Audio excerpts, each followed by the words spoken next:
Okay, so we're in 8.4. This is the last section that we cover in this class.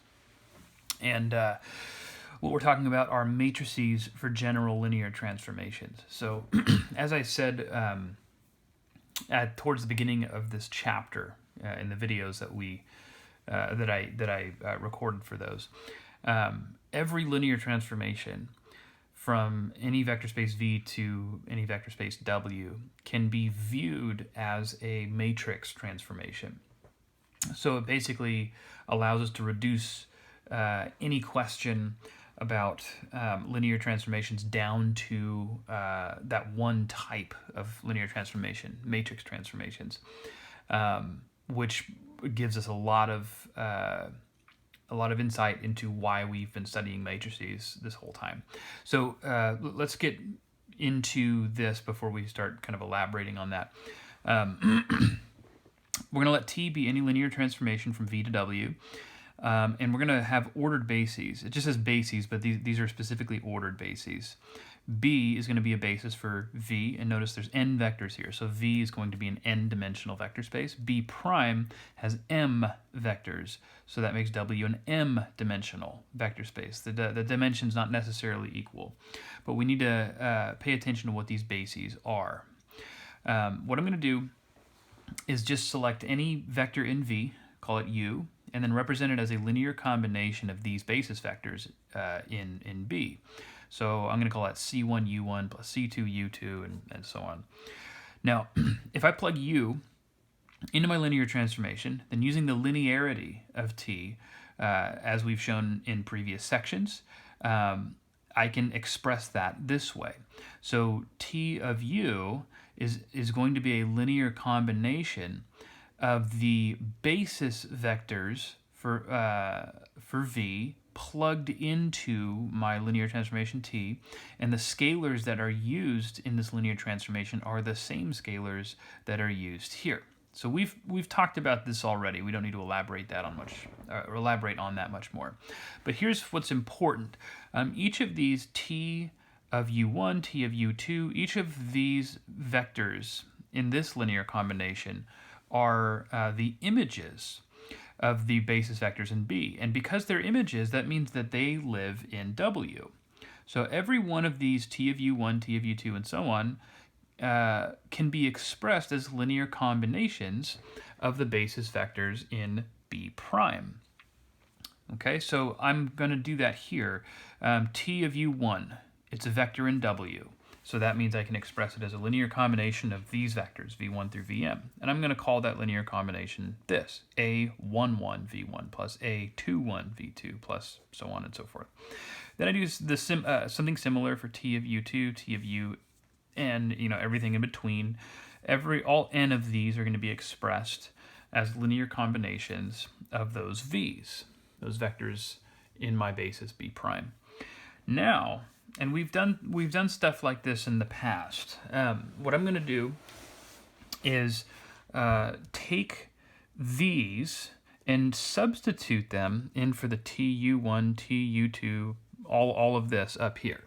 This linear combination is going to explode into a lot of terms because each is already a linear combination, but each one of these terms is going to be represented as its own linear combination. So it's like a linear combination of linear combinations. It gets really big. But that's okay because we're gonna be organized and collect our terms in a specific way. So if I were to expand T of U1 into its linear combination of these basis vectors here, and then multiply everything by C1, I'm going to get this. So this first line is what happens to this first term right here. And then if I do the next term, C2 times this linear combination here, I'm going to get this line. And I'm adding these two values, these two vectors, and so this line is being added to this line. And then if I do that for every term in this linear combination up here, I'm going to get this sum of all of these linear combinations. Okay, so this T of U exploded into this really, really big linear combination. What my goal here is to think of TU. Remember, T of U is the image of U under our linear transformation T. That means that T of U is a vector in my range, which belongs to W. So this vector is a vector in W. And because of that, it can be expressed as a linear combination of the basis vectors that we chose for W, everything in B prime. Remember, that's V1, V2, all the way through Vm. I'm seeing all the V's show up in this linear transformation, but I don't want each one showing up multiple times. So what I'm going to do is collect the terms that have V1s in them, collect the terms that have V2s in them, and notice how they're kind of arranged in these columns. So for example, if I want to know what the scalar multiple of my V1 is, I just sum all of these scalars here. And that's what we're seeing here. So this column has been reorganized so that it's vertical now. And I can see that C1A11 plus C2A12, which is showing up here, all of that is going to be the scalar multiple in my V1. Okay, and then I do the same thing for the V2 and everything else. So now the V's only show up once for each one of those basis vectors. Okay, what are we doing with this? Well, again, the goal here is to turn this linear transformation into a matrix transformation. And the key to doing that is to use coordinate maps. So what I've just done is I've taken my vector T of U, remember it's a vector in W, and written it as a linear combination of the basis vectors that we chose in for W. That's my B prime. This then I can write as a coordinate vector in Rm, and I'm going to do it in the form of a column vector. So remember, this notation here is the coordinate vector for T of U relative to the basis B prime, which should just be a column vector whose entries are the scalars that are being multiplied to these V's here. That's what I've done, is I've taken these scalars and made them entries in this m by 1 matrix.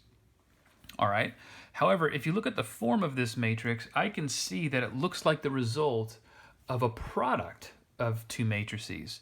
You can see C1s showing up in every column, C2, or sorry, in the first column, C2s showing up in every entry in this second column. And just to be clear, I shouldn't say that this is a column and this is a column. There's only one column in this matrix. It's just the entries are a big linear combination. But it's relatively easy to see that this is the same thing as the product of this m by n matrix times this n by 1 matrix. You can verify that. Multiply C1, C2 through Cn to this guy, you would end up with this, right? So I can represent the image of my vector u as a coordinate vector relative to the basis B prime as this product of matrices. But I can actually say a little bit more about these two matrices in particular. For one thing, this guy right here, the column matrix C1 through Cn, where did that come from? Well, all the way back up here, those C's, C1 through Cn, were the scalars on the linear combination that gave us u in the first place. So what does that mean? Well, those C's would be the coordinate vector for u relative to B, the basis that we chose for our domain V. This is just the coordinate vector for u relative to B. This is kind of even more interesting in my opinion. This m by n matrix, if I specifically focus on just the columns of this matrix, A11, A21 through AM1, where did this column come from? Well, going back up here, those were exactly the scalars that were showing up on the image of my basis vector u1. Looking at the second column in this matrix, A12, A22 through AM2, those are exactly the scalars that are showing up on my image of the vector u2. So it appears, and it is the case, that each of these columns is actually the coordinate vectors for the images of my basis vectors from B relative to the basis B prime, because these images would live in W, so we need to use B prime as our basis. Everything in here is accounted for. So that means that I can represent this in a slightly different form. T of u, the coordinate vector of T of u, relative to B prime can be represented. Now, this is difficult to see. This is one matrix right here, but it's a partitioned matrix. So these vertical lines right here are delineating the columns. This column, my first column, is T of U1 relative to B prime, exactly what we said it would be. And then, T of U2 relative to B prime is my second column, and so on. So this matrix right here, which comes from taking the basis vectors in B, plugging them into our linear transformation, and then getting coordinate vectors or column vectors that are relative to B prime. We put those into the columns of this matrix, and this gives us the matrix that we need to do what we're doing here. Okay? Now that particular matrix, which here it is again, has those columns that we just talked about. We use this notation for that. And we call this the matrix for T relative to the bases B and B prime. If you notice, I read those from right to left. Okay, so the basis on the right is the one for my domain. And the basis on the left is the one for my codomain. So think of that as going from right to left. So shortening the notation that I used on that previous page there, we can say this. The matrix for T relative to the bases B and B prime times the coordinate vector of U relative to B gives me the coordinate vector of T of U relative to B prime. And you can kind of think of this as some cancellation happening. You see these B's here? You can think of this B as canceling with that B. Notice all I have is a B prime here, and then these go together into one matrix T of U here. What is that actually doing? Well, this image is a little bit faded, but hopefully you can make sense of this. Basically, this is giving us an alternative route to computing the linear transformation of specific vectors. The direct computation approach, which is what we've done so far, is that you have a linear transformation T, mapping vectors from V into W, and you can simply plug X, whatever that vector X is, into your linear transformation, do what the linear transformation tells you to do, and then get the result, right? Or what we've just derived is this alternative three-step approach. The first thing you would do is take your vector X, which, again, remember that lives in the vector space V, and find its coordinate vector relative to a basis for V. In this case, we're calling it B. That's the basis that we're using for V. So what we've done is we've taken our vector, which belonged to V, and turned it into a vector that belongs to Rn. Remember, we can think of n by 1 column vectors as vectors in Rn. Then what I can do is multiply this vector by the transition matrix. Or sorry, not transition matrix, I'm using the wrong term. The matrix for T relative to the bases B and B prime. And based on the argument that we did before, the result of that is going to be the image of X relative to B prime. So now what this is a vector that lives in Rm. But those entries in that m by 1 matrix is going to represent the scalars on the linear combination of the vectors in B prime that would give me the image of X under T, okay? Now, we went over 8.3 in the previous section, and the reason we did that is because we wanted to kind of give some justification as to why you can always do this. Remember, we showed the main result of that section was that every vector space, every n-dimensional vector space, and V is n-dimensional, that's where it lives. That's where X lives, is in V. Every n-dimensional vector space is isomorphic to Rn, which means every vector in V can be thought of as a vector in Rn, and there's no loss of information in doing that. Plugging this into our linear transformation produces a vector that lives in Rm, because that's m is the dimension of W. So now we have a vector in Rm. But again, because this is isomorphic, which means, this is the natural isomorphism from W into Rm, taking vectors and computing their coordinate vectors.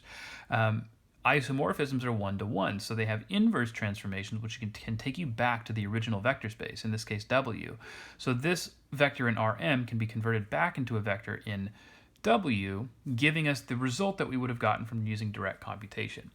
Now, you may look at this and think, well, that's an interesting result, but it seems pointless, because wouldn't it just be much, much faster to directly compute vectors directly plug in vectors from V into my linear transformation to get their images? It seems like an unnecessarily lengthy process.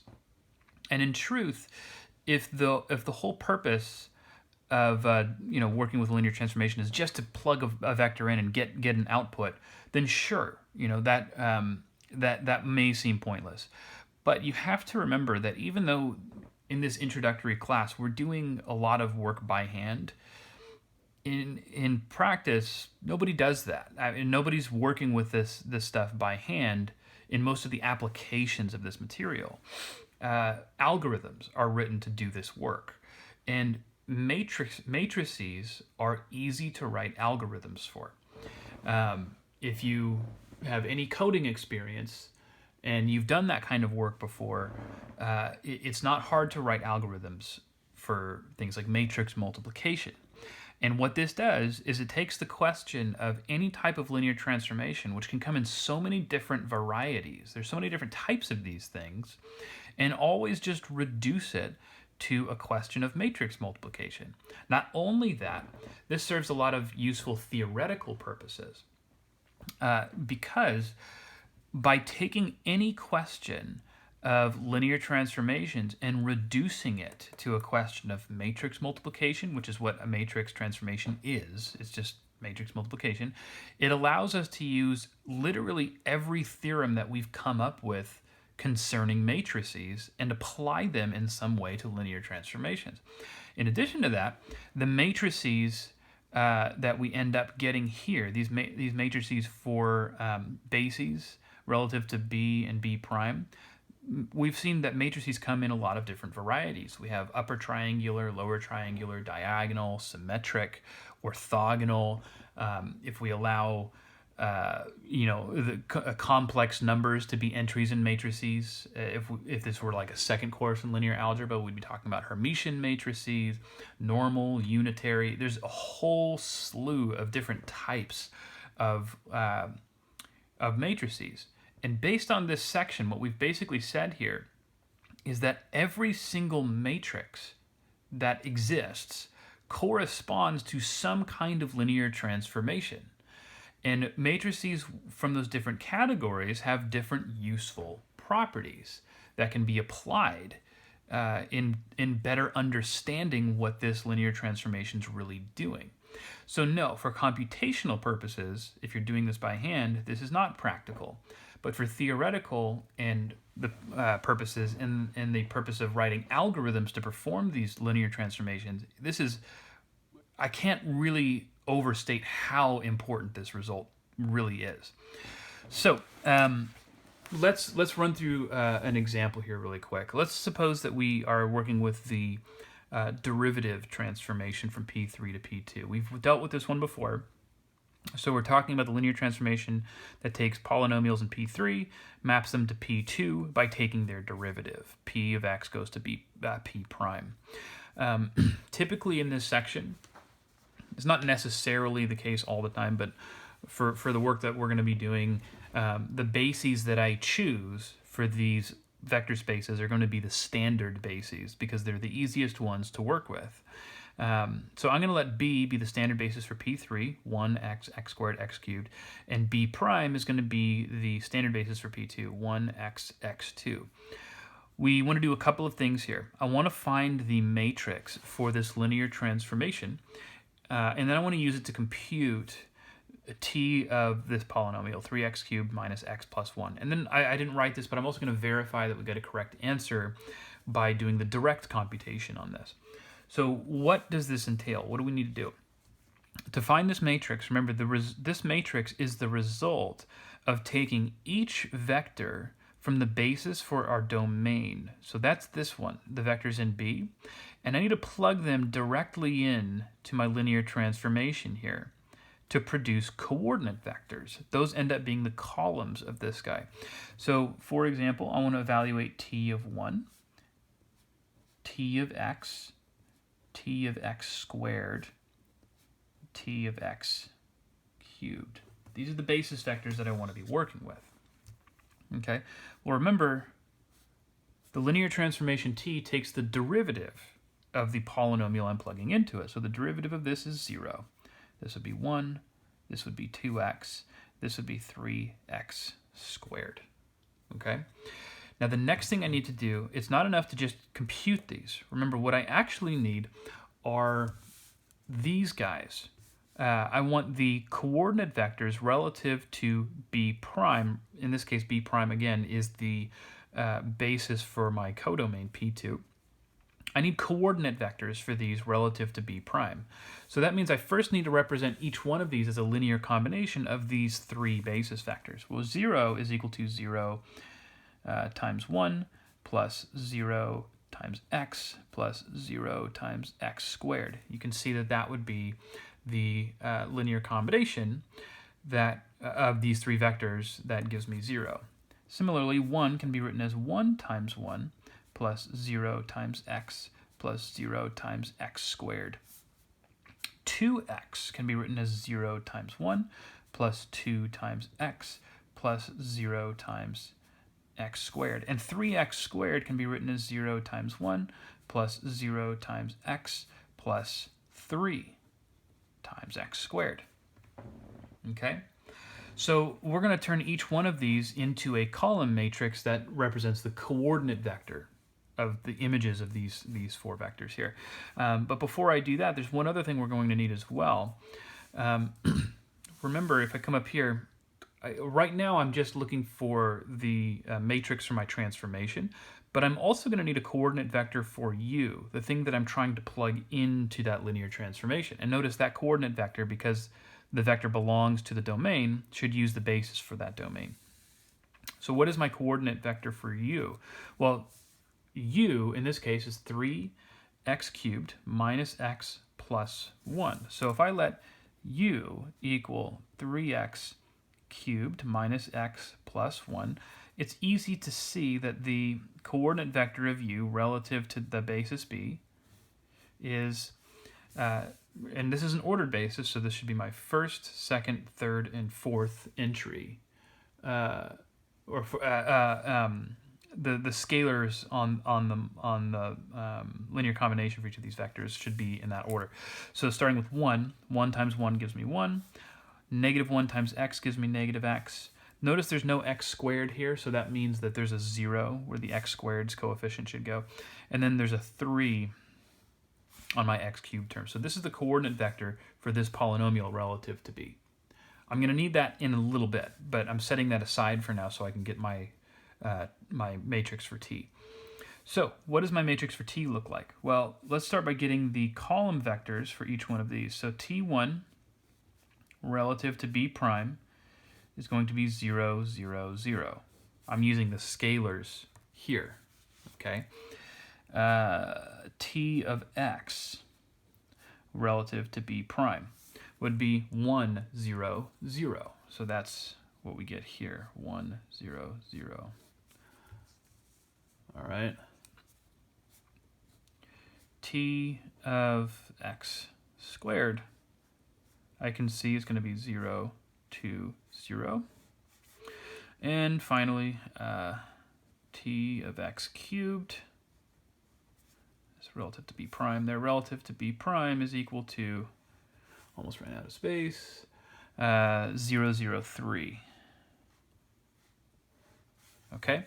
These become the four columns in my 3x4 matrix that's going to represent this linear transformation. So the matrix for t relative to the bases b and b prime is equal to this guy, 0, 0, 0, 1, 0, 0, 0, 2, 0, 0, 0, 3. Okay? Now, if I want to use this to find the image of this vector as a coordinate vector relative to b prime, then what I'm really trying to do is this. So t, I'm calling that vector u up here so I can use u. So t of u relative to b prime is equal to my matrix for t, which we just found. 0, 1, 0, 0, 0, 0, 2, 0, 0, 0, 0, 3 times the coordinate vector for u, which we found up here. That's this guy, 1, negative 1, 0, 3, 1, negative 1, 0, 3. And I'm going to perform the matrix multiplication on this guy. And notice I should end up with a 3 by 1 matrix. So everything here is a 0 except for that 1, which is going to get multiplied to my negative 1. There I have a negative 1. Similarly, this is just going to produce zeros everywhere. And then here, the only non-zero entry is 3, which will get multiplied to that 3 and make a 9. All right. So that gives me the coordinate vector for t of u. But then what does that actually mean t of u is equal to? Well, t of u, remember, these are the scalars that are going to be multiplied to the vectors in b prime to give me the resulting polynomial. So negative 1 times 1 is negative 1, and 0 times x is 0. Let's write it like this, plus 0 times x, plus 9 times x squared, or as you were more likely going to want to write it, 9x squared minus 1. Okay? Now, did that do what we expected it to do? Well, if this was done correctly, then this thing should be the result of plugging this polynomial, 3x cubed minus x plus 1, into my linear transformation. But the linear transformation takes the derivative of this thing. You can confirm the derivative of this thing would be 9x squared minus 1, exactly what we got using this method. Again, just to reiterate, that is a massively lengthy process for something as easy as taking the derivative of a polynomial. You could have done that in 1 second if it were just about getting this result for direct computation. And again, the point of going through this is not because it makes the computation of linear transformations easier by hand. That's not what this is intended to be. Again, the importance of this result is because of the theoretical implications that it implies, by tying in everything we've done with matrices into the question of how to deal with linear transformations, and then also it has all of these algorithmic benefits. So that's one example.